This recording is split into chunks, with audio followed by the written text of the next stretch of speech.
But 120 আমি মনে করি যে আমাদের চেস করা উচিত ছিল, কারণ এতটাও খারাপ ছিল না যে 120। ইভেন ওরাও আমি বলবো না যে খুব ভালো ব্যাটিং করেছে। উইকেট অ্যাটলিস্ট 140 150 উইকেট ছিল। ব্যাটিংয়ে ওরাও ক্লবস করেছে, আমরাও ক্লবস করেছি।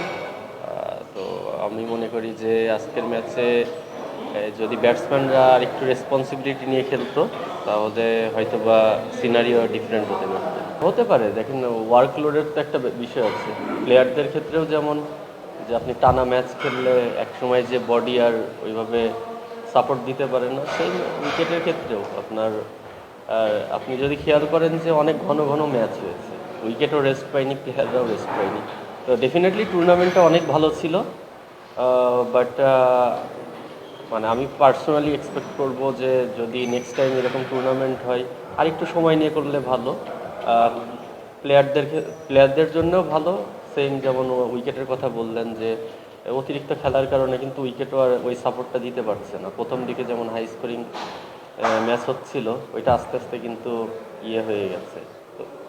ওয়ালটনের পণ্য কিনে জিতে নিতে পারেন নগদ 20 লক্ষ টাকা। Double million offer! Walton fridge কিনে পেতে পারেন 20 লক্ষ টাকা। রয়েছে কোটি কোটি টাকার নিশ্চিত উপহার।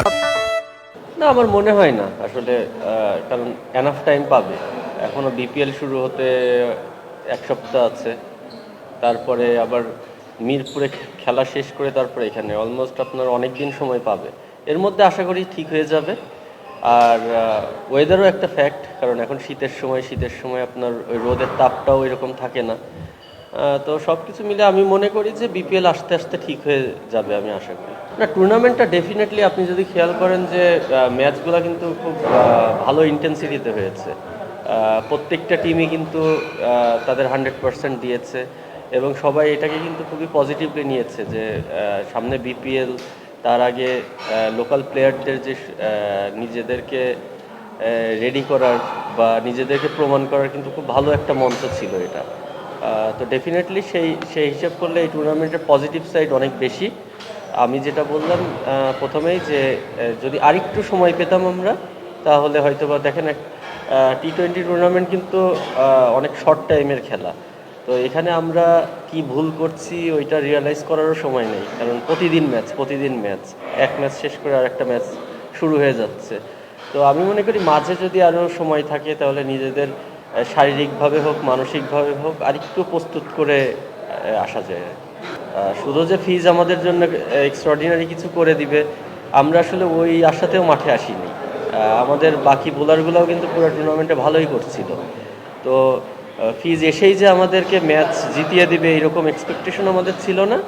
বাট ডেফিনেটলি ফিজের মতন একটা বোলার যদি কোনো সাইডে থাকে, তার উপরে একটা অন্যান্য বোলারদের থেকে একটু বেশি এক্সপেকটেশন থাকবে, এটা খুবই স্বাভাবিক। এখন একদিন সময় পাচ্ছে উইকেট, আমি জানি না যে কতটুকু রেডি করতে পারবে, বাট ডেফিনেটলি উইকেট তো টায়ার্ড হয়েছে। আর আপনার নর্মালি আমরা যেটা দেখি যে টি-20 ম্যাচ যত সময় যায়, যত ইয়ে হয়, তত স্কোরটা কমে আসে, কারণ তখন একটা বোথ টিমে একটা প্রেশার কাজ করে।